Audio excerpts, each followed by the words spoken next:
Assalamualaikum, PIFA students. This is Syed Zamir Ali from AFAP Academy of Finance and Accountancy Professional. जनाब हम मौजूद हैं आज। मैं PIFA स्टूडेंट से मुखातिब हूँ। कॉर्पोरेट लेवल के ऑडिट एश्योरेंस एंड एथिक्स का सर सिलेबस हम देखेंगे। और आज जिस सिलसिले में मौजूद है यार हम लोग, वो 10 डेज एग्जाम फोकस वर्कशॉप है। सर क्या क्या करेंगे इस वर्कशॉप में और होगा क्या आखिर? जनाब ये भी बता देता हूँ मैं, इसके अंदर यार हम पूरी सिलेबस की आउटलाइन कवर करेंगे, ठीक है ना। हम इसके अंदर पास्ट पेपर्स के क्वेश्चंस करेंगे और हम एडिशनल प्रैक्टिस क्वेश्चन भी करेंगे।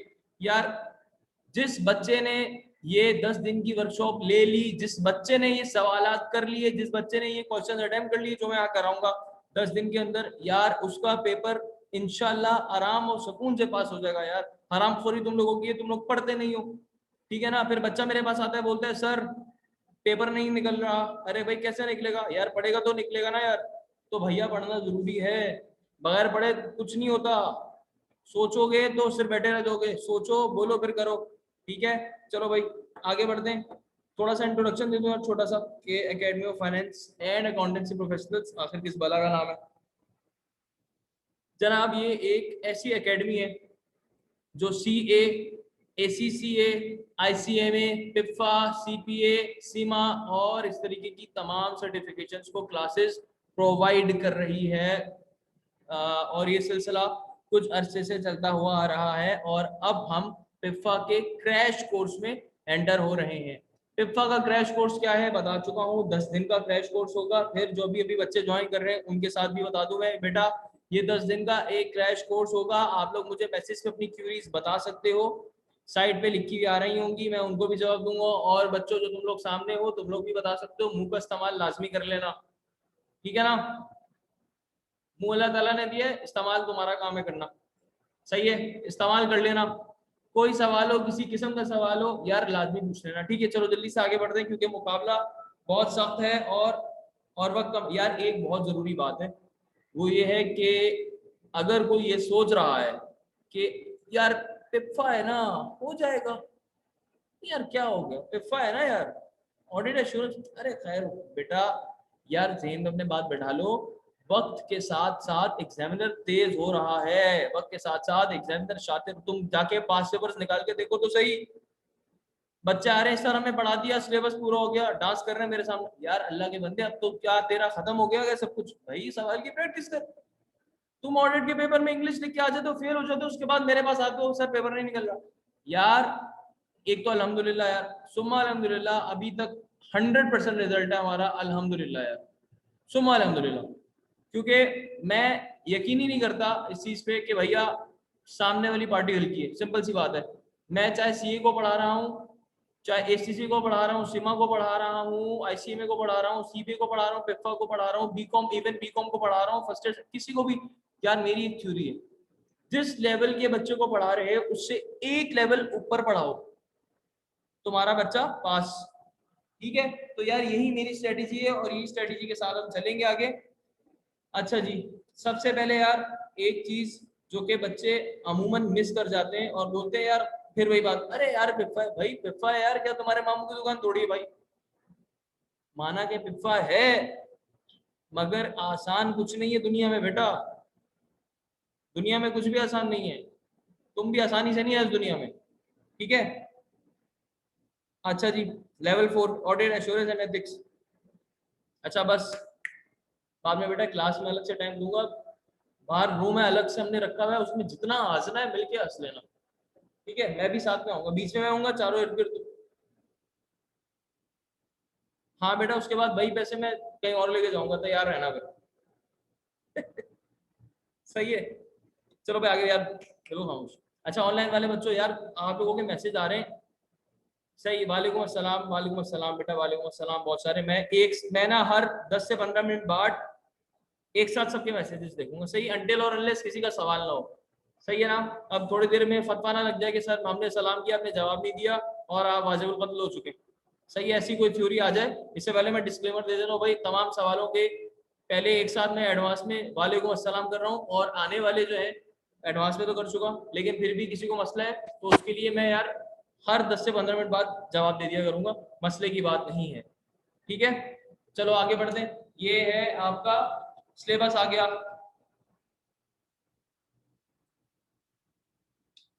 अच्छा जी सबसे पहले बहुत जरूरी है कि हम ग्रिड इग्नोर कर रहे होते हैं जब तक, मैं लिटरली बता रहा हूं कि जब तक यार आपको ये नहीं पता होगा कि किस टॉपिक की क्या ग्रेड है, किस टॉपिक में से कितने मार्क्स आ सकते हैं, यकीन मानो आप कभी भी पास ही नहीं हो सकते यार। आपके 8 चैप्टर्स में से 25 मार्क्स आने, 30 से 40 आने, सॉरी आपके 8 चैप्टर्स में से 30 से 40 मार्क्स आने, और आपके 6 चैप्टर में से बाकी के 60 से 70 मार्क्स आने। आप उन 8 चैप्टर्स के चक्कर में 6 चैप्टर को छोड़ चुके हो। आप बोलो यार 8 चैप्टर में से तो 40 मार्क्स आने, अल्लाह के बंदे 8 चैप्टर में 40 आने, बाकी 6 में से भी तो 60-70 आने यार, उस पर फोकस कर।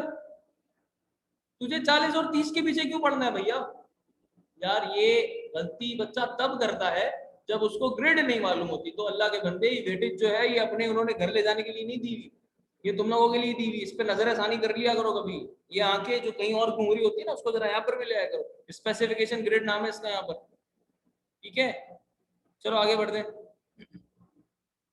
अच्छा जी, सबसे पहली ग्रेड है हमारे पास general concepts and principles of audit.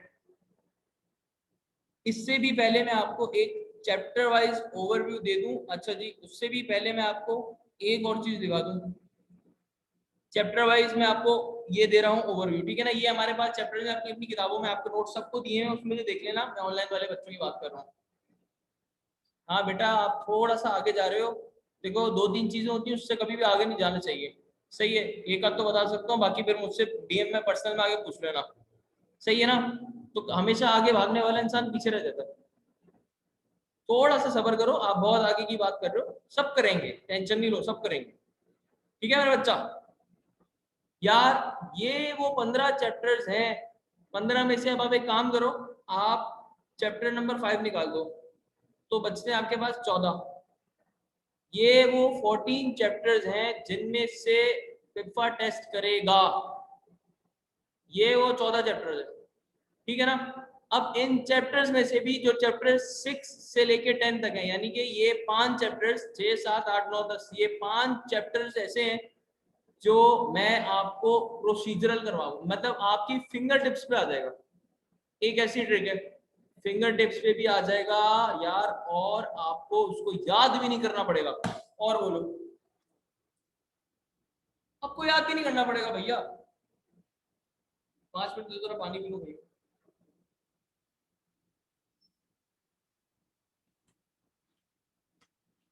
ठीक है, तो ये हिसाब किताब है।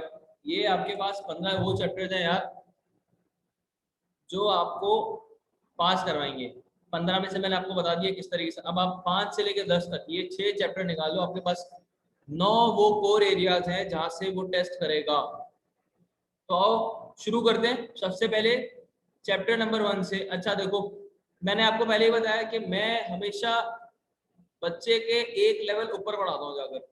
उससे क्या होगा, उससे आप अपने लेवल के लिए तो 100% तैयार हो जाते हो, उससे ऊपर वाले लेवल के लिए थोड़ा थोड़ा तैयार होते हो। लेकिन मकसद क्या होता है हमारा, उससे नीचे के लेवल को पूरा करना।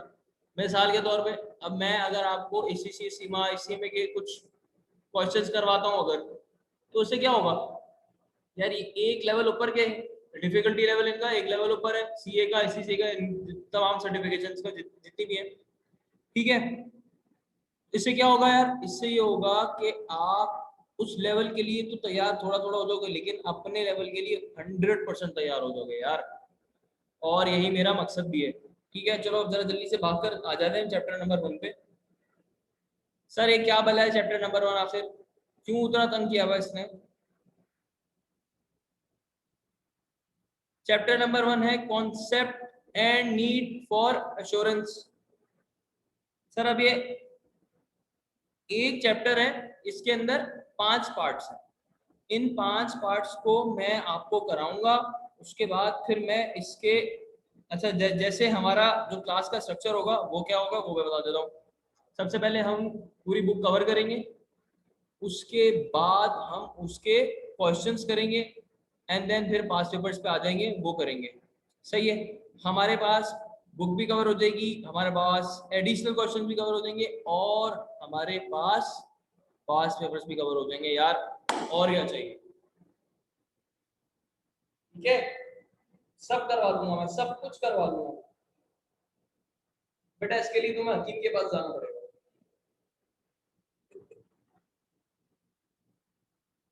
सही है, वो देखो फरागत का लेवल चेक करो, ऑनलाइन वाले बच्चे पूछ रहे हैं कि सर क्या बात थी, किसके लिए जाना पड़ेगा हकीम के पास। बेटा तुम्हें भी बताऊंगा अलग से, ये हकीम के इलाज सामने नहीं बताए जाते यार, बिजनेस खराब हो जाएगा उनका। चलो आ जाओ जल्दी से, शाबाश इधर। सबसे पहले मीनिंग ऑफ ऑडिट अपने पास यार, मैं आपको ये वाले नोट्स शेयर कर दूंगा, इसमें मैंने समरी बनाई हुई है, सारे पूरी बुक की समरी बनाई हुई है मैंने, पूरी बुक की, बहुत इजी किया हुआ सब कुछ। ठीक है, ये मैं आपसे शेयर कर दूंगा, मरने की जरूरत नहीं है। सबसे पहले चैप्टर 1 में है meaning of audit, definition and objective of audit. Definition और ऑब्जेक्टिव क्या है यार ऑडिट की, क्यों कराते हैं ऑडिट, सबसे बड़ी सिंपल सी बात है। अच्छा एक और चीज, मैं आपको पहले ही डिस्क्लेमर दे रहा हूं बेटा, ये एक वर्कशॉप है, ये एक रेगुलर बैच नहीं है, इसकी थोड़ी सी स्पीड ज्यादा होगी। अगर आप में से किसी को भी मसला होता है ना, बस आप मुझे बोल सकते हो कि सर आप थोड़ा सा तेज जा रहे हैं, मैं बोलूंगा मुझे पता है मैं तेज जा रहा हूँ, तूने मुझे बता के क्या उगाड़ दिया। ठीक है, जाना मैंने तेजी है। सही है, मजाक कर रहा हूँ यार। अगर कुछ चीज ऐसी लगे कि यार सब थोड़े से तेज जा रहे हैं आप, मैं अलग से समझा दूंगा। सही है, क्योंकि यार देखो 10 दिन है, मैं चाह रहा हूँ कि बुक जल्द से जल्द कवर, क्योंकि देखो सिंपल सी बात है यार, बुक तो आप लोगों ने कवर की हुई है, अब दोबारा अगर 10 दिन में वही करेंगे तो फायदा क्या होगा यार। तो इसीलिए इसका मतलब ये नहीं है कि मैं बुक कवर नहीं कर पाऊंगा, बुक मेरा मकसद ये कि जितना ज्यादा मैं मैक्सिमम एफिशिएंसी के साथ बुक कवर करवा सकूं, उतना ज्यादा मैक्सिमम एफिशिएंसी के साथ जल्द अज जल्द बुक कवर करवा कर फिर जितना जल्दी हो सके प्रैक्टिस क्वेश्चंस और पास पेपर्स पे आ जाऊं, उसी से फायदा भी है। ठीक है, अच्छा जी, meaning of audit, definition and objective. भाई क्या है डेफिनेशन ऑडिट की, क्या ऑब्जेक्टिव है ऑडिट का, क्यों कर रहा हूं मैं ऑडिट भाई। देखो सबसे आसान अल्फाज में ये समझ लो कि ऑडिट में होता क्या है। ऑडिट में एग्जामिनेशन होती है अकाउंट्स की, बात कर रहा हूं, एक ऑफिशियल एग्जामिनेशन है जिसके अंदर मैं अपने अकाउंट्स को ऑडिट करवा रहा होता हूँ, एंटिटी के अकाउंट्स को ऑडिट करवा रहा होता हूँ। ये तो होगी डेफिनेशन, बहुत जनरल सी, सही ना, बहुत ही जनरल डेफिनेशन है ऑडिट की। उसके बाद ऑब्जेक्टिव क्या है, ऑब्जेक्टिव ये होता है कि एक ऑडिटर अपनी ओपिनियन दे किस बारे में, कि यार ये फाइनेंशियल स्टेटमेंट्स क्या एप्लीकेबल फाइनेंशियल रिपोर्टिंग फ्रेमवर्क के तहत बने हैं या नहीं। सर ये फाइनेंशियल स्टेटमेंट्स क्या है, फाइनेंशियल स्टेटमेंट्स के अंदर आपके पास फाइनेंशियल पोजीशन होती है, आपके पास ये प्रॉफिट एंड लॉस होता है, आपके पास चेंज इन इक्विटी होती है, आपके पास कैश फ्लो स्टेटमेंट्स होती हैं, फिर आपके पास नोट्स आ जाते हैं, और कंपैरेटिव इंफॉर्मेशन जो कि स्टैंडर्ड ने बताई भी है। एक अगर मैं देखूं तो एक फाइनेंशियल आप किसी की स्टेटमेंट उठाओ किसी भी कंपनी के, तो कंपैरेटिव इंफॉर्मेशन होती है। क्या मतलब, अगर 2021 के मैं अकाउंट बनाऊंगा तो उसके उल्टे हाथ पे 2020 के अकाउंट भी शो हो रहे होंगे। कंपैरेटिव इंफॉर्मेशन, कंपैरेटिव इंफॉर्मेशन कौन सी होगी, पास्ट ईयर की, अनटिल और अनलेस कुछ एक्सेप्शनल केसेस में 2 से ज्यादा साल भी बताए जा सकते हैं कंपैरिजन के लिए।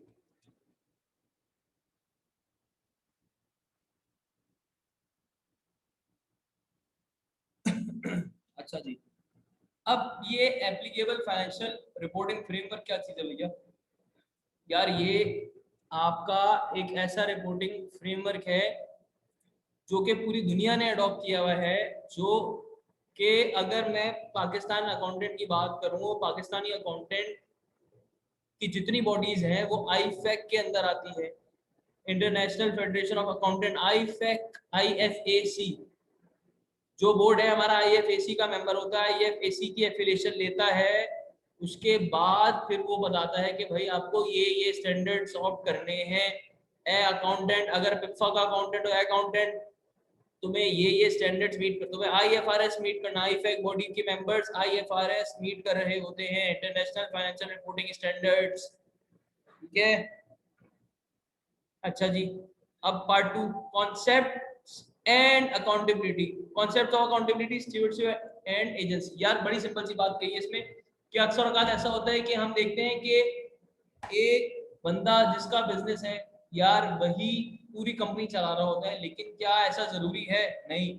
जो बड़ी कंपनीज होती हैं उसमें मालिक अकेला बैठ के नहीं चला सकता, उसको किसी मैनेजर की जरूरत है, उसको एक मैनेजमेंट की जरूरत है। यार मैनेजर आएगा अलग से, उसको मैनेज करेगा, तभी तो एफिशिएंसी बढ़ेगी, तभी तो काम बढ़ेगा। अब एक बंदा कितना संभाल सकता है यार? ओनर होगा कितना संभालेगा? उसको लाजमी कोई चाहिए होगा।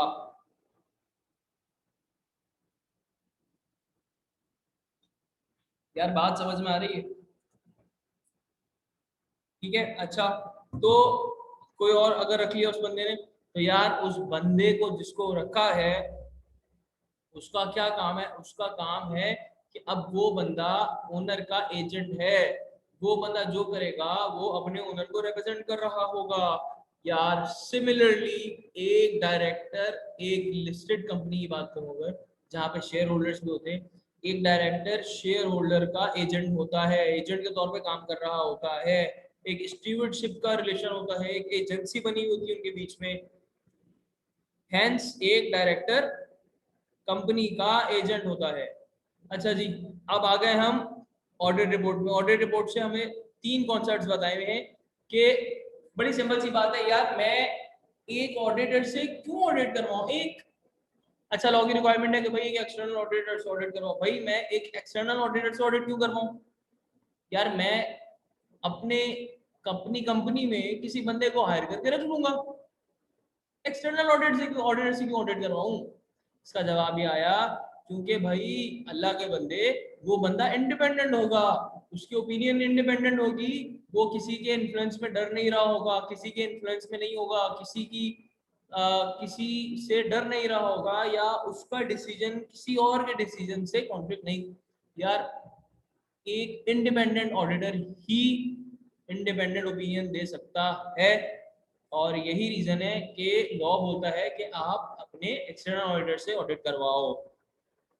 अच्छा जी, एक्सटर्नल ऑडिटर को बुला लिया, अब क्या करेगा भाई? वो ऑडिट करने के बाद वो ये बताएगा अपनी रिपोर्ट में, कहाँ पे?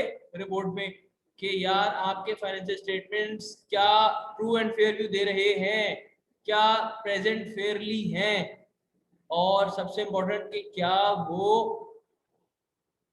मटेरियल रिस्पेक्ट्स में फेयर रिप्रेजेंट कर रहे हैं, नहीं कर रहे, यानी कि present fairly in all material respects. तो इससे 2 कॉन्सेप्ट आ गए हमारे पास, क्या? एक ट्रू एंड फेयर व्यू का और एक मटेरियलिटी का। Sir true and fair view में क्या बताया उसने बताया कि क्या financial statements give true and fair view और and fairly the position of entity, ये the position of entity as at end of financial period, यानी कि वो देखो ट्रू एंड फेयर व्यू और मटेरियलिटी, आप पढ़ो अगर, तो financial statements give true and fair view और प्रेजेंट फेयरली, यहाँ पर भी present fairly in all material, मतलब दोनों में ही प्रेजेंट फेयरली है, इसमें ही प्रेजेंट फेयरली, तो फर्क कहाँ है? यहाँ पर है जो अंडर, ये जो ब्लू ईवी लाइन, ये प्रेजेंट फेयरली है किस बारे में? The position of entity as at end of the financial period, मतलब फाइनेंशियल पीरियड के एंड में एंटिटी की क्या पोजीशन है, और यहाँ पर किस बारे में, किस हवाले से? Present fairly in all material respects. ठीक है भैया, समझ में आ गई बात की? अच्छा जी, अब बड़ी सिंपल सी बात है कि मुझे कोई एक बंदा बता दे कि मटेरियलिटी का कॉन्सेप्ट क्या कहता है। हाँ जी,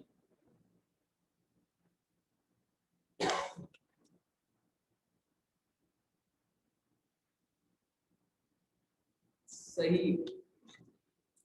अच्छा जी, ये आप लोगों का अधूरा सा जवाब है।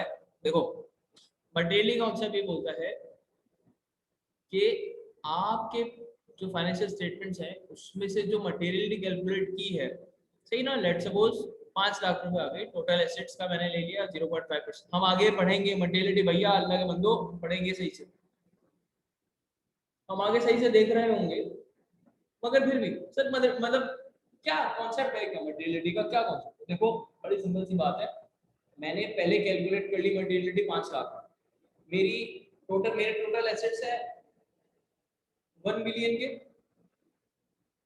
ठीक है ना, 1 बल्कि 10 मिलियन के मेरे टोटल एसेट्स हैं और मेरे पास 10 मिलियन की टोटल इक्विटी और लायबिलिटी, बैलेंस शीट है ना, बराबर होती है। अब मैंने कैलकुलेट कर ली टोटल एसेट्स से मेरी मटेरियलिटी निकल गई 5 लाख। अब अगर कोई मिस स्टेटमेंट है, क्या मतलब अगर ऑडिटर ने कोई ऐसी मिस स्टेटमेंट देखी है, अब अक्सर होता है ना कि हम लोग जाते हैं बीइंग एन ऑडिटर, ऑडिटर जब जाता है तो फाइनेंशियल स्टेटमेंट्स जब उसको मिलते हैं क्लाइंट की तरफ से, अब वो उसका ऑडिट करता है तो सबसे पहले वो क्या देखता है, सबसे पहले वो देखता है कि क्या वो ट्रू एंड फेयर दे रहे हैं, यानी कि क्या, उसके बाद वो देखता है कि क्या वो इन अकॉर्डेंस विद आईएफआरएस बने हैं, applicable financial reporting framework, IFRS क्या वो स्टैंडर्ड्स के अकॉर्डिंगली बने हैं या नहीं बने। अगर कोई एंट्री स्टैंडर्ड के अकॉर्डिंग नहीं होती तो उसको एडजस्ट करता है। फिर वो देखता है कि यार अगर ये कोई एडजस्टमेंट है तो क्या ये एडजस्टमेंट 5 लाख से छोटी है या बड़ी है। अब अगर वो मिसाल के तौर पे एडजस्टमेंट 5 लाख से छोटी हुई तो वो बोलेगा कि यार कोई मसला नहीं है, सही है, मैं खुद सही कर दे रहा हूँ, कोई मसले की बात नहीं। लेकिन अगर वो मिस स्टेटमेंट 5 लाख से ऊपर हुई, इसका मतलब ये है कि यार अब ये miss statement material miss statement है। मिस स्टेटमेंट को लफ्ज पे जाओ ना, बड़ा सिंपल सी बात है, मिस स्टेटमेंट कोई ऐसी स्टेटमेंट जो कि मिस स्टेटमेंट है, यानी कि सही नहीं है, मिसलीडिंग है, मिसलीडिंग तो नहीं कह सकते, स्टेटमेंट है ऐसी जो कि सही नहीं है, मिस स्टेटमेंट है। अब वो 5 लाख से ऊपर की है तो मींस कि वो एक मटेरियल मिस स्टेटमेंट है। ये कॉन्सेप्ट हमें मटेरियलिटी में आगे मजीद देखने को मिलेगा।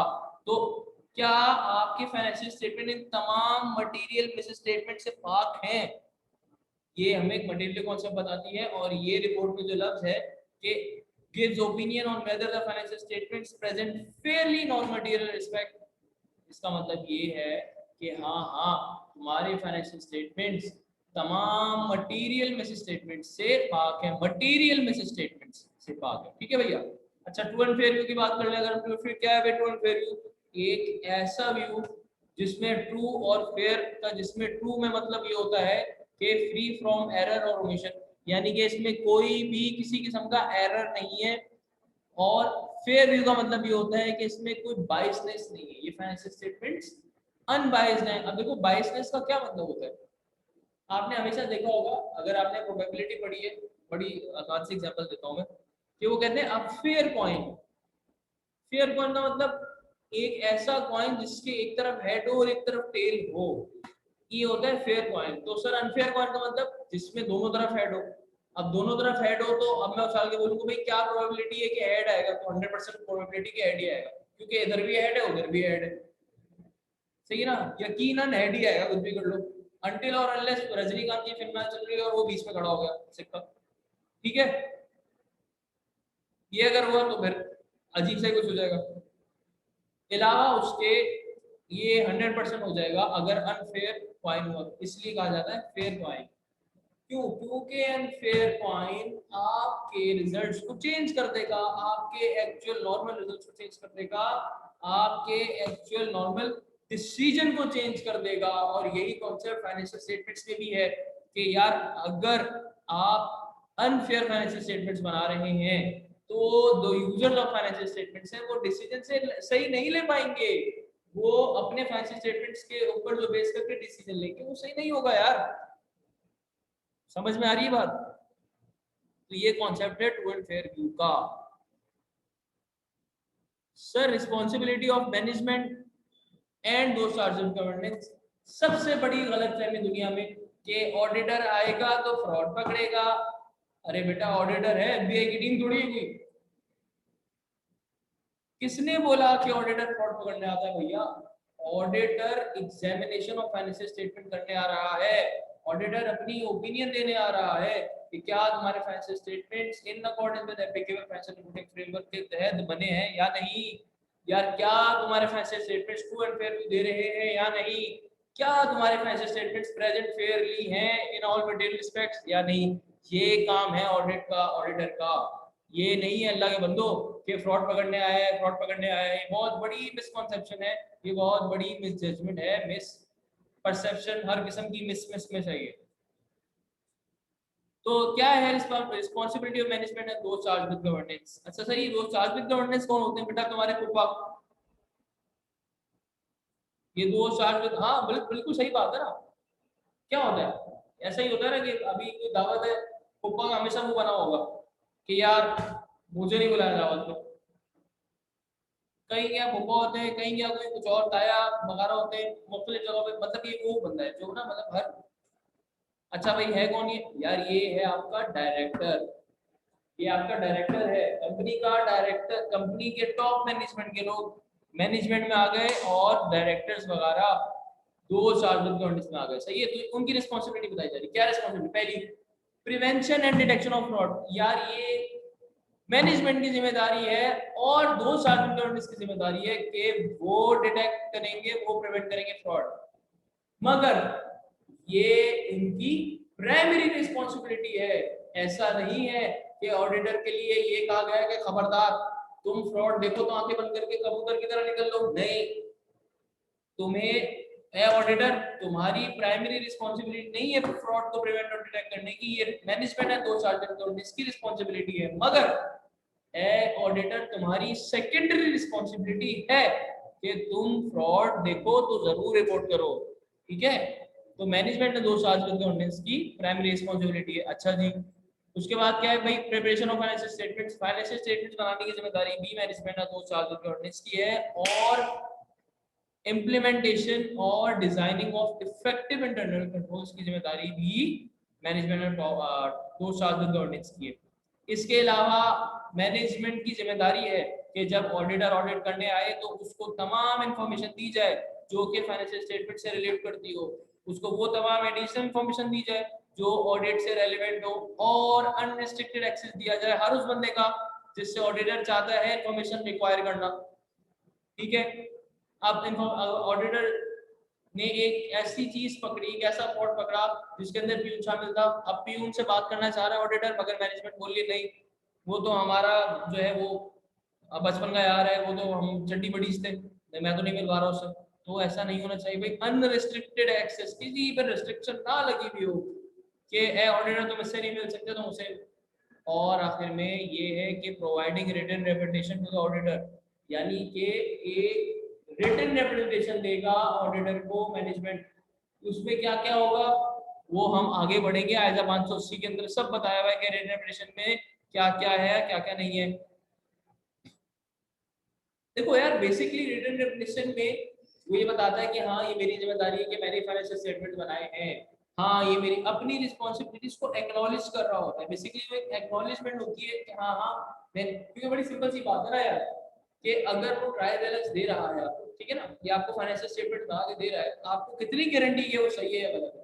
तो इससे आप एक छोटी सी एक्नॉलेजमेंट ले रहे होते हो कि हाँ मैं आपसे एक्नॉलेजमेंट ले रहा हूँ कि मैनेजमेंट ये चीजें तुमने खुद बनाई है। ठीक है, अच्छा उसके बाद आ गया मीनिंग ऑफ एश्योरेंस। यार ऑडिट में क्या हो रहा होता है? ऑडिट में हम एश्योरेंस दे रहे होते हैं। पानी पी रहा हूँ।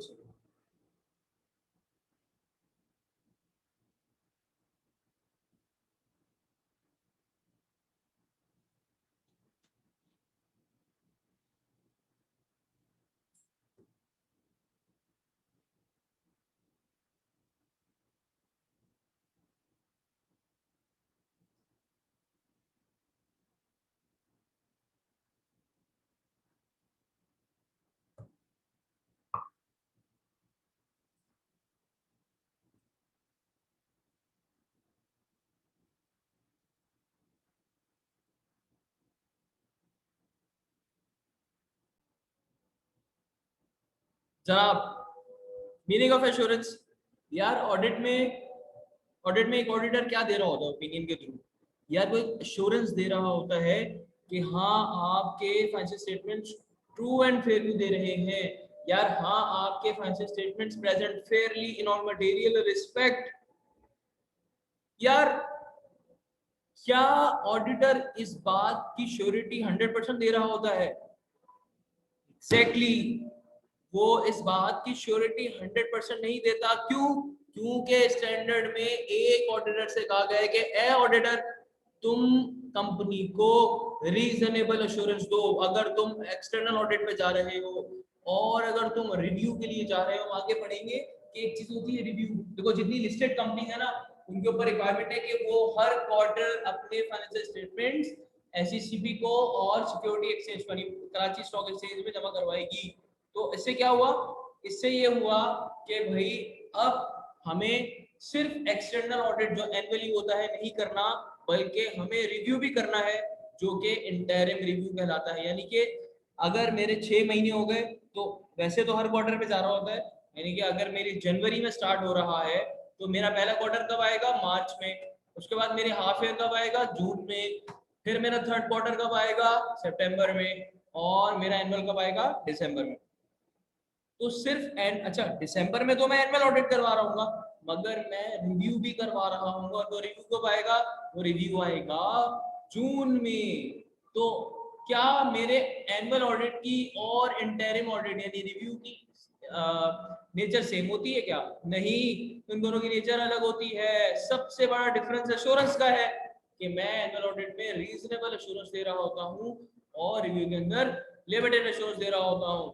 सर क्या है रीजनेबल एश्योरेंस, क्या है लिमिटेड एश्योरेंस, और क्या है ये absolute assurance? Sir absolute assurance क्या है यार? एक ऑडिटर अगर क्लाइंट पे जा रहा है तो आप उससे ये एक्सपेक्ट करोगे कि वो पूरे साल के फाइनेंशियल स्टेटमेंट्स 3 महीने में या 2 महीने में आपको ऑडिट करके दे दे?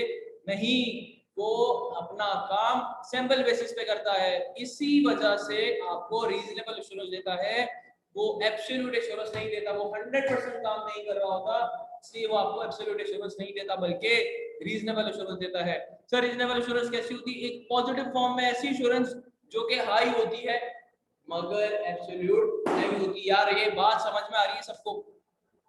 ठीक है सर। लिमिटेड एश्योरेंस क्या होती है? एक मॉडरेट लेवल की एश्योरेंस होती है जो कि नेगेटिव फॉर्म में। अगर मैं बोलूं, अब आप आए, आप बोले सर आपने इस कमरे में चूहा देखा है? ठीक है ना, आपने इस कमरे में चूहा, अच्छा। अगर मैं बोलूं पॉजिटिव फॉर्म क्या होगी? अगर मैं बोलूं कि यार मेरे हिसाब से इस कमरे में चूहा नहीं है, ये एक पॉजिटिव फॉर्म होगी। नेगेटिव फॉर्म क्या होगी? यार मेरे इल्म में तो ये बात नहीं है कि यहाँ पर कोई चूहा है, या फिर यार मुझे नहीं पता कि यहाँ कोई चूहा है या नहीं। ये एक नेगेटिव फॉर्म है और वो पहले वाली पॉजिटिव फॉर्म थी। तो मैं एनुअल ऑडिट में जो रीजनेबल एश्योरेंस दे रहा होता हूँ वो पॉजिटिव फॉर्म में होती है, जबकि लिमिटेड एश्योरेंस में मैं नेगेटिव फॉर्म में अपनी ओपिनियन दे रहा होता हूँ। यार reasonable assurance high but not absolute, जबकि लिमिटेड एश्योरेंस मॉडरेट लेवल की एश्योरेंस देती है। ठीक है भैया। अब आ गया मैं एलिमेंट्स ऑफ इंश्योरेंस पे। एलिमेंट्स का मतलब ये है कि अगर इन 5 चीजों में से 5 एलिमेंट सामने हमारे, ठीक है ना, एक 1, ये 2, 3, 4 और 5, ये 5 एलिमेंट्स हैं। इन पांचों में से अगर एक भी कोई चीज नहीं होगी तो हमारी एश्योरेंस एंगेजमेंट ही नहीं कहलाएगी। ठीक है भैया। सर एक 3 पार्टी रिलेशनशिप होती है। कैसे रिलेशनशिप है? 3 पार्टी, जिसके अंदर 3 लोग होते हैं। एक प्रैक्टिशनर जो ऑडिट कर रहा होता है, ऑडिट कर रहा है किस चीज का भैया? फाइनेंशियल स्टेटमेंट्स का। अच्छा, ये ऑडिट प्रैक्टिशनर कहला रहा है। ये रिस्पॉन्सिबल पार्टी कौन है? मैनेजमेंट। यार अजान का ब्रेक ले लो।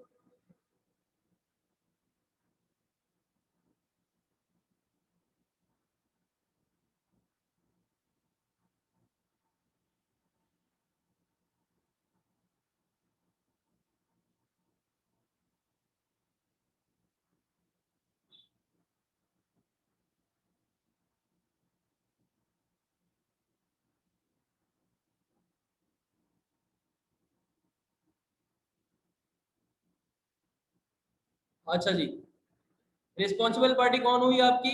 मैनेजमेंट एंड दो चार्ज विद गवर्नेंस। ठीक है ना, मैनेजमेंट वो जिसने फाइनेंशियल स्टेटमेंट्स बनाने। इंटेंडेड यूजर्स कौन हुए आपके? आपके शेयर होल्डर्स हो गए यार। सही है, समझ में आ रही बात? तो इसका मतलब ये हुआ कि अगर मैं इसको एस ई ए और ये टी एस के ऊपर स्क्वायर, ठीक है। आ गया ये मेरी, ये आपकी, ये मैंने एक ऐसा वर्ड बना दिया कि अब आपको ये एलिमेंट्स याद रहेंगे, S S E A D, दो एस और ई ए डी, ठीक है भाई। क्या है, आगे बढ़ेंगे। अच्छा जी, अब क्या हुआ, अब हुआ ये भैया कि आपका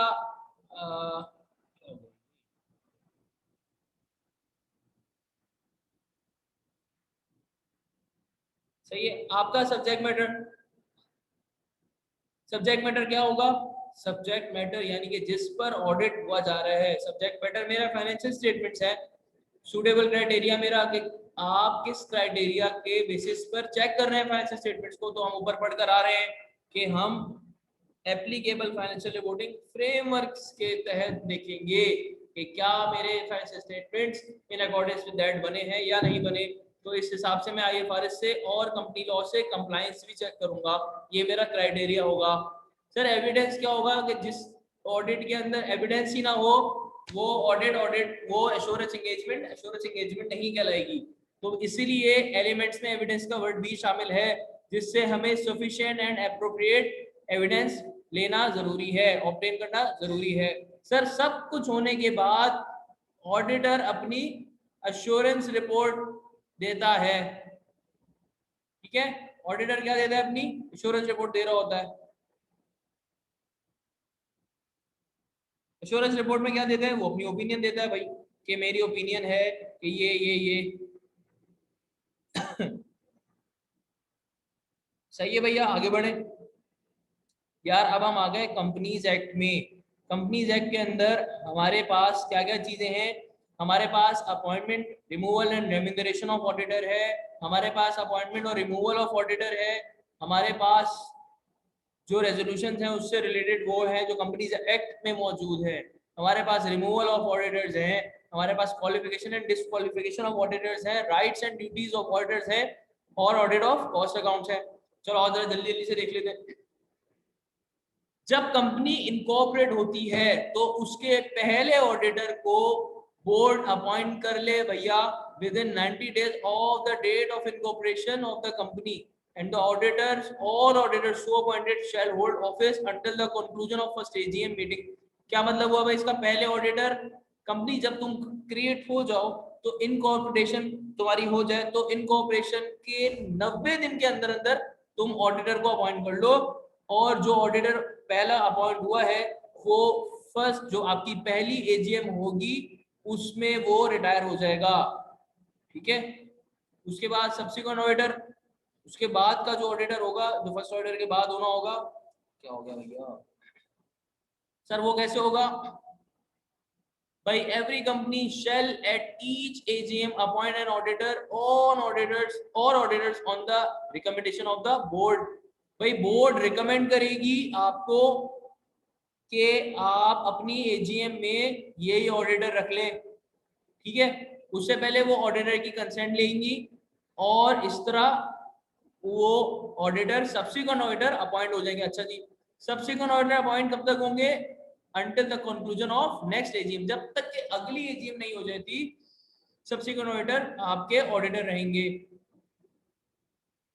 कमीशन के पास ये पावर है कि वो वैकेंसी को फिल कर सके अगर कंपनी अपॉइंट नहीं कर सकी अपना पहला auditor with in 90 days of incorporation, और ऑडिटर एट AGM यानी subsequent auditor, or an auditor in the office to fill casual vacancy within 30 days after the occurrence of vacancy and auditors are unwilling to act as audit। अगर ये चार conditions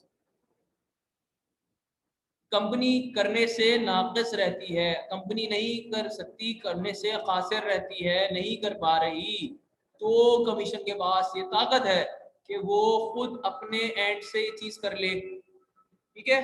अगला है casual vacancy. Casual vacancy में ही बता रहा है कि अगर कोई कैजुअल वैकेंसी इनकर होती है तो ए कंपनी 30 दिन के अंदर अंदर उस वैकेंसी को फिल कर लो। जो बंदा आप वैकेंसी में रख रहे हो वो कब तक आपका ऑडिटर रहेगा, until the conclusion of next AGM। ये बात तो समझ में आ रही है ना, कि अगर वो लेट सपोज जनवरी को बल्कि अगर आपकी AGM होनी है 28 अक्टूबर को, 28 अक्टूबर 2020 को आपकी एजीएम होनी होती है और आपका ऑडिटर दिसंबर 2020 में रिटायर हो जाता है, या वो चला जाता है छोड़ के, या उसको डिस्क्वालीफाई कर देते हैं, वॉट एवर रीजन से वो चला जाता है। तो आप बाकी के जो 10 महीने हैं उसके लिए ऑडिटर को अपॉइंट करोगे with in 30 days of the occurrence of casual vacancy, यानी कि जब कैजुअल वैकेंसी हुई उसके 30 दिन के अंदर अंदर आपको एक नया ऑडिटर रखना है। अच्छा, वो ऑडिटर कब तक रहेगा? क्या वो ऑडिटर पूरे 12 महीने कंप्लीट करेगा? नहीं, वो ऑडिटर 10 महीने कंप्लीट करेगा। यानी कि अब अगली एजीएम में सिर्फ 10 महीने रह गए, तो सिर्फ 10 महीने तक आपको ऑडिटर रह सकता है। उसके बाद आपको दोबारा से बोर्ड की रिकमेंडेशन आएगी, दोबारा से एजीएम होगी और दोबारा से अपॉइंट किए जाएंगे। अच्छा जी,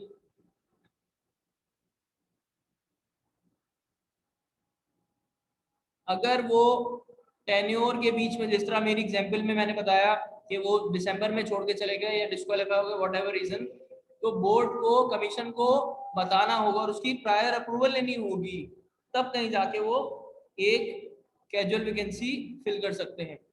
भाई रेम्यूनरेशन ऑफ द कंपनी कौन डिसाइड करेगा? कंपनी डिसाइड करेगी अपनी जनरल मीटिंग में, और अगर कंपनी ऑडिटर अपॉइंट किया है कमीशन ने, तो या तो बोर्ड डिसाइड करेगा या कमीशन डिसाइड करेगा, एज द केस में बी। एज द केस में बी का मतलब क्या है कि अगर कंपनी ने एजीएम में डिसाइड किया है तो बोर्ड डिसाइड करेगी, और अगर कमीशन ने अपॉइंट किया है ऑडिटर को तो कमीशन डिसाइड करेगा।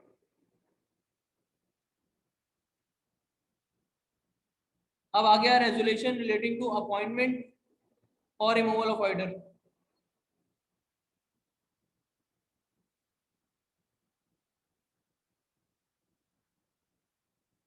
कोई सवाल था बेटा आपका? हम्म, वो आगे देखेंगे हम। सही है ना? वो आप जब रिपोर्ट के पार्ट में होगे ना, तो एक कंपनी एक्ट का एरिया वहां पर भी है, वो देखा जाएगा कि मॉडिफिकेशन किस हिसाब की है। सही है, चलो जी।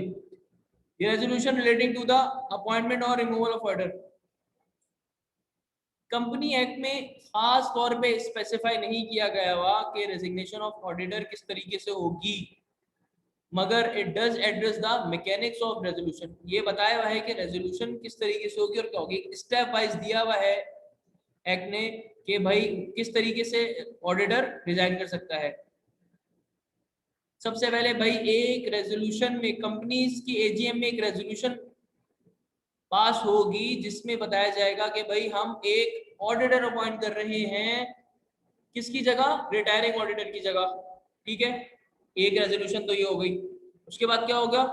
वो मेंबर या वो मेंबर्स जिनके पास 10% से ज्यादा शेयर होल्डिंग है, कितने? 10%, ये जरूरी चीज है, ये 10%। वो क्या है, उनके पास पावर है कि वो ऑडिटर को प्रपोज कर सके कि भाई जिसकी कंसेंट, जिन ऑडिटर की कंसेंट हमने ली हुई है उस ऑडिटर को प्रपोज कर सके। मतलब कि अगर मेरे पास 7% से ज्यादा है तो मैं ये कह सकता हूँ कि भाई ये वाले ऑडिटर को अपॉइंट कर ले या ये वाले ऑडिटर को अपॉइंट ना करें, लेकिन उसके लिए मेरे पास 10% से ज्यादा शेयर होल्डिंग होनी चाहिए। ठीक है, इसका नोटिस, किसका? कंसेंट का। इस कंसेंट का नोटिस, ए कंपनी, इस कंसेंट का नोटिस दे दो अपने एजीएम से 7 दिन पहले अपने मेंबर्स को, ताकि उनको पता चल जाए, यानी कि जो 10% से ज्यादा वाले मेंबर्स हैं उनको पता भी दो पहले से कि कौन कौन से ऑडिटर आ रहे, कौन कौन से नहीं आ रहे। तो भैया इस कंसेंट का नोटिस अपने मेंबर्स को दे दो, ए कंपनी, कब? एजीएम से 7 दिन पहले।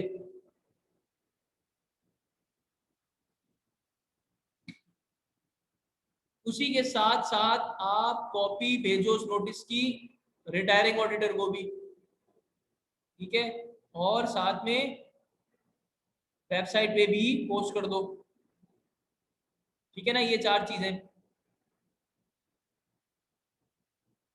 अच्छा जी, अब अगर रिटायरिंग ऑडिटर के अलावा कोई, अच्छा देखो ये केस क्या है मैं बता दूं, हर एजीएम पे अपॉइंट करना ऑडिटर जरूरी होता है। सही है, हर एजीएम पे, यानी कि आपका पुराना एजीएम, पुराना ऑडिटर रिटायर हो गया, अब आपको नया ऑडिटर रखना है, तो ऐसे केस में अगर आप अपने एग्जिस्टिंग यानी पुराने ऑडिटर को, जो कि रिटायर हो गए, बहुत कंपनीज में ऐसा होता है हर साल वही ऑडिटर रख रहे होते हैं, ठीक है।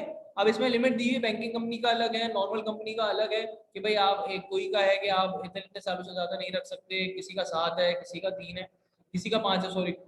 डिफरेंट कंपनी सेक्टर्स के लिए डिफरेंट चीजें बताई गई हैं, मगर उन 5 सालों के अंदर भी तो आप दोबारा दोबारा रख सकते हैं। यानी कि अगर मेरा कोई ऑडिटर है, 1 साल हो गया, एजीएम आ गई, अब मैं दोबारा उसी को अपॉइंट कर लूंगा, फिर तो दोबारा दूसरा साल खत्म हुआ, दूसरी एजीएम आ गई, फिर मैंने दोबारा रख लिया उसी ऑडिटर को।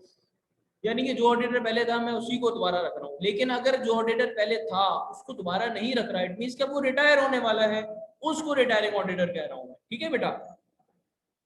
अगर अब तीसरी वाली बात ये वाली, अगर मैं अपने पहले वाले ऑडिटर को ऑडिटर नहीं रख रहा, यानी कि उनको मैं रिटायरिंग ऑडिटर बना रहा हूँ, मैं किसी और को रख रहा हूँ, तो रिटायरिंग ऑडिटर के पास राइट है to make representation in writing to the company at least 2 days before the date of AGM.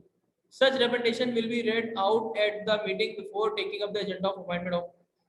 भाई रिटायरिंग ऑडिटर के पास राइट है कि वो एक रिप्रेजेंटेशन देगा इन राइटिंग 2 दिन पहले, एजीएम से 2 दिन पहले, कम से कम 2 दिन पहले, at least 2 days before the date of AGM. अच्छा, ऐसा क्यों कहा गया? ताकि रिटायरिंग ऑडिटर की रेपुटेशन खराब ना हो, ऐसा ना हो उनके पास राइट हो गए भाई इन्होंने इसलिए रिटायर किया क्योंकि इनको ये रिजर्वेशन थी, इनको ये रीजन थे, इसलिए ये लोग नहीं रखना चाह रहे हमें, इसके अलावा कोई रीजन नहीं है। इसलिए लॉ ने रिटायरिंग ऑडिटर को रूल दिया हुआ कि भाई आप रिप्रेजेंटेशन लिख सकते हो राइटिंग में, कम से कम 2 दिन पहले दे दो कंपनी को। वो representation will be red out at the meeting, जब एजेंडा से पहले वो खड़े होके सबके सामने बोली जाएगी, उसके बाद एजेंडा होगा अपॉइंटमेंट ऑफ ऑडिटर का, ठीक है, उसके बाद एजेंडा डिस्कस होगा। However, such recommendation is made, it will be mandatory for the auditor or a person authorized by in writing to attend the general। अच्छा, ये ऐसा ना हो कि रिटायरिंग ऑडिटर रेटिंग में देख के घर जाके सो गया, वो बोल रहा है भाई नींद आ रही मुझे, मैं नहीं आ रहा, उसको गम लगा हुआ वगैरह है इसने छोड़ दिया मुझे, मैं तो कहीं का नहीं रहा। नहीं, वो कहता है कि भाई आपको आना जरूरी है, जब तक आप नहीं होगे तब तक रेड आउट लाउट नहीं होगी, नहीं पढ़ी जाएगी। अच्छा जी, हर कंपनी को अपॉइंटमेंट ऑफ ऑडिटर के 14 दिन के अंदर अंदर रजिस्ट्रार को इंटीमेट करना पड़ेगा। इंटीमेट मतलब इन्फॉर्म करना पड़ेगा, बताना पड़ेगा, इंटीमेट करना पड़ेगा। किसके साथ? With the consent in writing, किसकी? ऑडिटर की।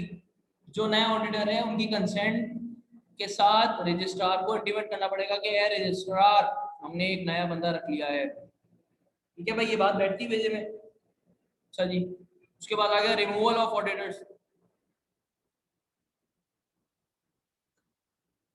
बड़ी सिंपल सी बात है, जो ऑडिटर अपॉइंट किए हैं बोर्ड ने या मेंबर्स ने एजीएम के अंदर, वो स्पेशल रेजोल्यूशन के थ्रू। भाई स्पेशल रेजोल्यूशन कैसे होगी? अब हम देखेंगे, मीटिंग्स की टाइप्स होती है बहुत सारी। एक मीटिंग होगी एजीएम, एजीएम में हम स्पेशल रेजोल्यूशन पास करेंगे और उसको फारिग कर देंगे, ठीक है भैया।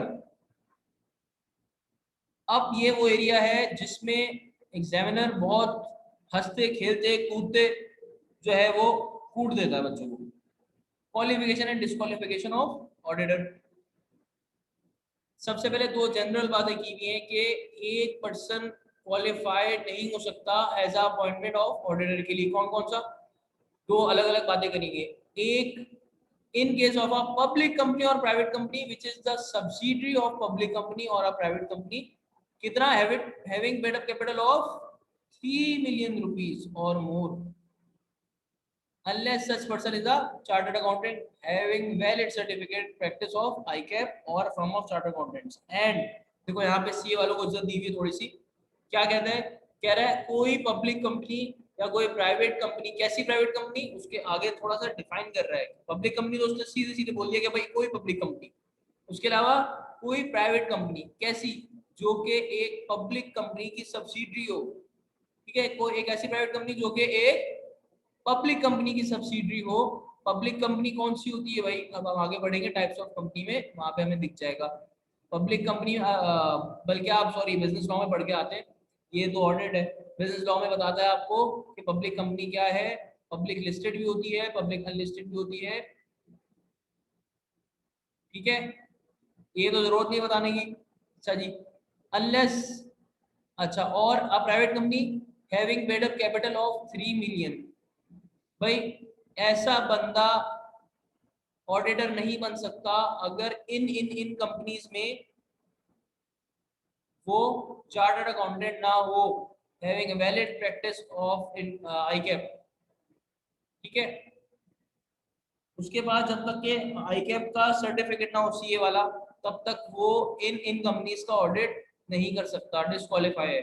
यानी कि अब मैं बोलूंगी अगर हर पब्लिक कंपनी का ऑडिट चार्टर्ड अकाउंटेंट करेगा, हर प्राइवेट कंपनी जो कि पब्लिक कंपनी की सब्सिडरी है उसका ऑडिट भी चार्टर्ड अकाउंटेंट करेगा। हर प्राइवेट कंपनी जिसका पेड अप कैपिटल 3 मिलियन या उससे ज्यादा है उसका ऑडिट भी चार्टर्ड अकाउंटेंट ही करेगा। इन 3 कंपनी का ऑडिट चार्टर्ड अकाउंटेंट करेगा, इसके अलावा कोई भी नहीं कर सकता दुनिया में। अच्छा जी, in case of a company other than specified above, unless such person is a chartered accountant और cost and management accountant having valid certificate of practice from the respective institute of firm of chartered accountant और cost and management having criteria. वो कह रहे हैं भाई ऊपर की companies के अलावा कोई भी कंपनी हो उसका ऑडिट एक कॉस्ट एंड मैनेजमेंट अकाउंटेंट भी कर सकता है। यानी कि आईसीएमए वाला या ये कॉस्ट एंड मैनेजमेंट अकाउंटेंट वाला, यानी कि सीमा वाला, सीमा वालों की बात हो रही है, आईसीएमए वालों की बात हो रही है कि भाई इसका ऑडिट जो है वो चार्टर्ड अकाउंटेंट के साथ साथ आईसीएमए वाले भी कर सकते हैं। It should be noted that purpose of A and B, a firm where majority of practice partners are qualified for appointment, shall be appointed by its firm name to be the auditor of। भाई वो अगर कोई ऐसा बंदा है ए और B के अंदर, ऐसी फर्म है जहां पर प्रैक्टिसिंग पार्टनर्स क्या है, क्वालिफाइड है, तो वो फर्म के नाम से जाने जाएंगे ना कि अपने नाम से। ठीक है, 3 बंदों ने मिलकर खोली, तीनों चार्टर्ड अकाउंटेंट है, लेकिन फर्म का नाम है अली सुल्तान एंड कंपनी। ठीक है, अली सुल्तान शाहिद एंड कंपनी। अब अली सुल्तान शाहिद एंड कंपनी में से चाहे अली बंदा हो, सुल्तान हो या शाहिद हो, वो अपना नाम नहीं लगा सकता अली रजा, नहीं भाई, ए अली, तुम्हें Ali Sultan and Shahid, Ali Sultan Shahid and company ही लगाना पड़ेगा। ठीक है, ये लगाना कहाँ पड़ेगा, रिपोर्ट में, ऑडिट रिपोर्ट में साइन करते हैं ना, तो वहां पे बता रहे हैं कि एक बंदो जिनकी बात हो रही है तुम साइन करो अपने नाम से नहीं बल्कि फर्म के नाम से, जहां पर क्या हो, मेजोरिटी ऑफ प्रैक्टिसिंग पार्टनर, यानी कि 3 में से अगर 2 हो, 50% से ज्यादा, अब लगाते रहना बाद में। अच्छा जी, where a partnership firm is appointed as auditor of a company, only partners who meet the qualification criteria as given above will be authorized to act and sign on behalf of the firm। ठीक है भैया, एक ऐसी partnership firm जो कि as auditor appoint हुई हो, सही ना, पार्टनरशिप जितनी भी दुनिया में ऑडिट फर्म है सारी पार्टनरशिप फर्म्स ही हैं, सही है, मोर और लेस। पाकिस्तानी कानून अलग है, बाहर का अलग है।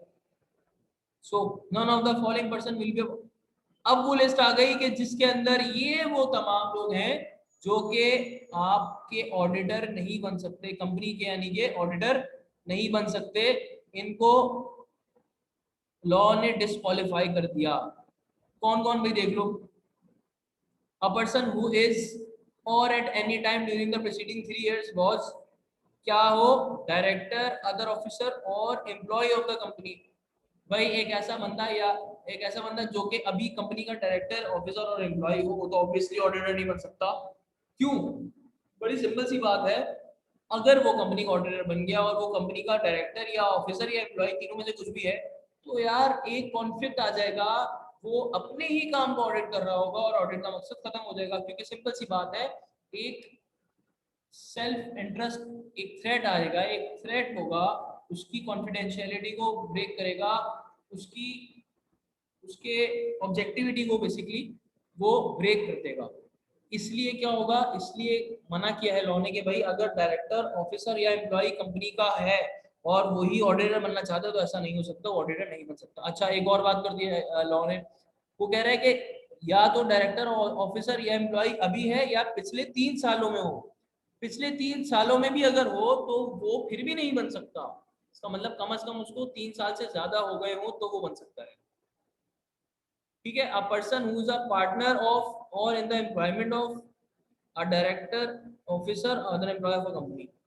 एक ऐसा बंदा जो कि कंपनी के एग्जिस्टिंग डायरेक्टर, ऑफिसर और एम्प्लॉय का क्या हो, एम्प्लॉयमेंट के रिलेशन में हो या फिर उसका पार्टनर हो, तो भी नहीं बन सकता। ठीक है ना। अब मैं एक कंपनी का डायरेक्टर हूँ, मैं एबीसी कंपनी का डायरेक्टर हूँ, ठीक है। अब साथ में मैंने अपनी एक फर्म भी खोली हुई, पार्टनरशिप, सही है, या पार्टनरशिप या किसी भी किस्म का पार्टनर हूँ मैं उसका। अब वो लॉ ये कहता है कि भाई क्योंकि वो दोस्त मेरा पार्टनर है, इसलिए मेरा दोस्त मेरी कंपनी का ऑडिटर नहीं बन सकता। Spouse of a director of the company, भाई एक कंपनी के डायरेक्टर की स्पाउस यानी वाइफ भी ऑडिटर नहीं बन सकती। अब एक डायरेक्टर ने अपनी बीवी को फर्म खोल के दे दी और बोल दिया कि भाई आओ मेरी कंपनी का ऑडिट कर लो, लॉ मना करता है, ऐसा नहीं हो सकता भैया, आपके अब्बा की दुकान नहीं है ये। अच्छा जी, अब ये बड़ा इंपॉर्टेंट क्लॉज है, ये जरा देख लें आप लोग। क्या कोई ऐसा बंदा जो कि इनडेटेड हो यानी कर्जे के अंदर हो, यानी कर्जे में हो, अब जिस तरह मैंने आपको 100 रुपए दे दिए तो आप इनडेटेड हो गए, सही है ना, समझ गए इनडेटेड हो मतलब। एक ऐसा बंदा जो कि इंडेटेड हो कंपनी के अंदर, कंपनी से यानी कर्जा लिया हो उसने, इंडेटेड टू कंपनी हो, other then in the ordinary course of business, यानी कि एक एक्सेप्शन दे दी कि वो कह रहा है कि अगर बैंक हो तो उसका तो काम ही यही है लोन देना, तो अगर बैंक हो तब की बात नहीं है। हाँ, बैंक के अलावा कोई कंपनी है और आप उससे इंडेटेड हो, उसकी बात हो रही है, ठीक है।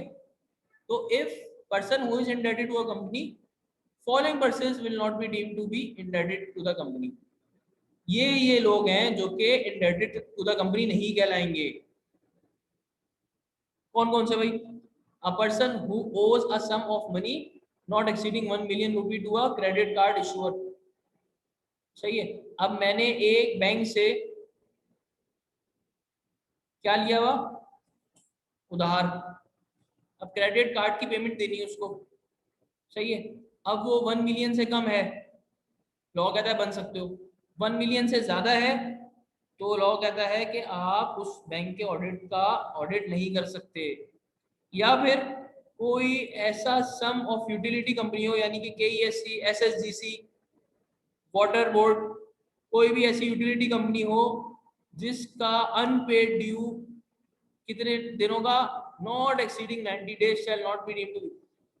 अगर आपने 90 दिन से ज्यादा का कोई अनपेड ड्यूज है, यानी कि 90 दिन, 3 महीने, इस तरह समझा दे रहा हूं आपको, अगर आपने उस कंपनी का 3 महीने से ज्यादा का बिल नहीं दिया हुआ तो क्या होगा, आप उस कंपनी को ऑडिट नहीं करोगे। यार ये क्यों बोला हुआ लॉ ने, इसलिए बोला हुआ कि अगर मैं उस कंपनी में जाऊंगा और मैं ऑडिट करते करते ये देखूंगा कि यार मेरा तो कंपनी, मैंने तो खुद इसका बिल लेना है, तो मैं थोड़ा सा बायसनेस क्रिएट करूंगा अपने ऑडिट के अंदर, मैं उनको फेवर देना शुरू कर दूंगा जो कि जरूरी नहीं है, मैं स्टैंडर्ड से हट जाऊंगा, मकसद खत्म हो जाएगा। ऑडिट इस स्टैंडर्ड ने ऑब्जेक्टिविटी कॉम्प्रोमाइज ना हो, ऑब्जेक्टिविटी ना टूटे, इसलिए ये लॉ निकाला कि भाई अगर तुम किसी बैंक को ऑडिट करने जा रहे हो तो तुमने अगर उस बैंक की क्रेडिट कार्ड की पेमेंट 10 लाख से ज्यादा की करनी है तो तुम उस बैंक को ऑडिट नहीं कर सकते। अगर तुम किसी यूटिलिटी कंपनी को ऑडिट करने जा रहे हो तो तुमने उस यूटिलिटी कंपनी की अगर 90 दिन से ज्यादा, 90 दिन या उससे ज्यादा के ड्यूज देने हैं तो भी तुम उस कंपनी का ऑडिट नहीं कर सकते, सही है। अगर 1 मिलियन से कम है और 90 दिन से कम का बिल है तो फिर बिल्कुल कर सकते हैं आप, ठीक हो गया।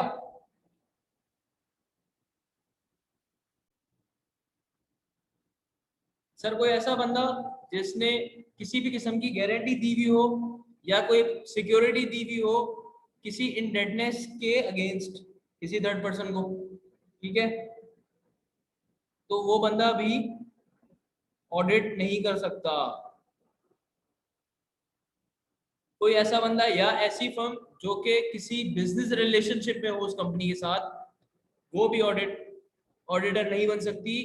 कोई ऐसा बंदा जिसको कोर्ट ने फ्रॉड के केस में कन्विक्टेड करार दे दिया, फ्रॉड के केस में उसको डिक्लेयर कर दिया हो कि भाई इसने फ्रॉड किया है और उसका 10 साल का पीरियड नहीं गुजरा, कोई बॉडी कॉर्पोरेट, कभी भी कोई बॉडी कॉर्पोरेट ऑडिट नहीं कर सकती। क्या आपने सुना है कभी कि भाई टेक्सटाइल मिल्स लिमिटेड ऑडिटर है, या आपने कभी सुना है कि कोई यूनिलीवर ऑडिटर ऑडिट करने आगे मैदान में?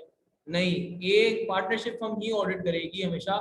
a person who is not eligible to act as auditor under the code of ethics, जो कि किसने दिया हुआ हो, आईकैप यानी कि सीए का जो कोड है, ICAP institute of chartered accountants of Pakistan and institute of cost and management accountant of Pakistan, आईसीएमएपी।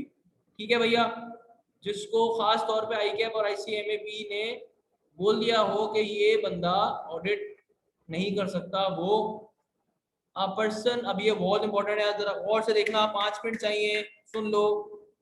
एक ऐसा बंदा या उसकी बीवी या उसका माइनर चिल्ड्रन, ठीक है, और इन case of a firm all partners of such firm who holds any shares of any audit client or any of its associated company। देखो बड़ी सिंपल सी बात है, एक ऐसा बंदा या उसकी वाइफ या उसका माइनर बच्चा, माइनर चिल्ड्रन वही जो 18 साल से कम का हो, शनाख्ती कार्ड ना बना हो जिसका, या किसी फर्म के केस में तमाम पार्टनर्स या वो पार्टनर्स जो कि क्या कर रहे हो, अब बता रहे हैं, उस ऑडिट क्लाइंट के यानी कि उस कंपनी का जिसको ऑडिट करना है उसके शेयर्स खरीदे हो या उसकी किसी एसोसिएटेड कंपनी के शेयर्स खरीदे हो। ठीक है, अब ये जो है ना यार, ये मैं पूरा येलो कर रहा हूँ,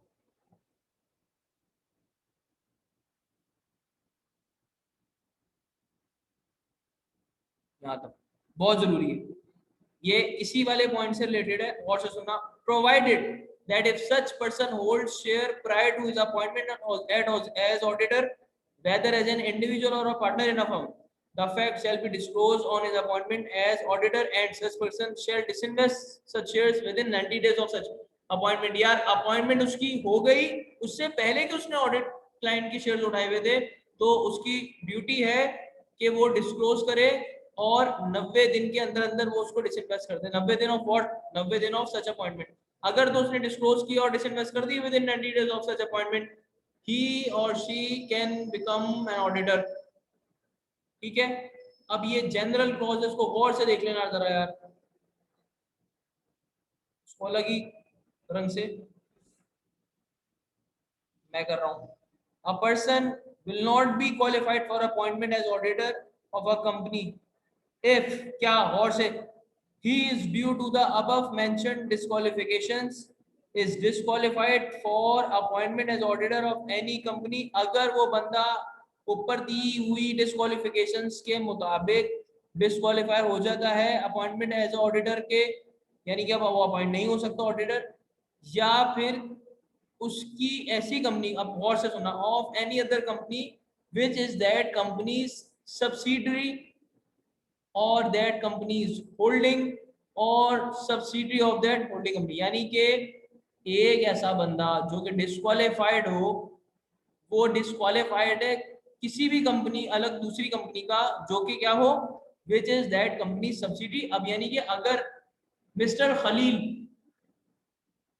टेक्सटाइल लिमिटेड, अजनबी टेक्सटाइल लिमिटेड, ठीक है, दो एग्जांपल ले लेते हैं, मिस्टर खलील और अजनबी टेक्सटाइल लिमिटेड। अब mister Khalil and company chartered accountant firm Ajnabi textile mill company की ऑडिटर बनने से डिस्क्वालीफाई हो गई। अब जब अजनबी टेक्सटाइल मिल के लिए वो डिस्क्वालीफाइड है, तो वो अजनबी एंड कंपनी की जितनी भी सब्सिडरी हैं, जितनी भी होल्डिंग कंपनी है और होल्डिंग कंपनी की भी जितनी सब्सिडरीज हैं, इन तीनों के लिए भी वो डिस्क्वालिफाइड होगा। यानी कि वो अजनबी टेक्सटाइल मिल के लिए अब डिस्क्वालीफाई नहीं है, अजनबी टेक्सटाइल मिल की सब्सिडरी कोई है उसके लिए, उसके ऑर्डर बनने के लिए भी डिस्क्वालीफाइड है, अजनबी टेक्सटाइल मिल लिमिटेड की होल्डिंग कंपनी के लिए ऑडिटर बनने के लिए भी डिस्क्वालीफाइड है, और अजनबी टेक्सटाइल मिल लिमिटेड की होल्डिंग कंपनी की तमाम सब्सिडीज के लिए भी वो डिस्क्वालीफाइड है।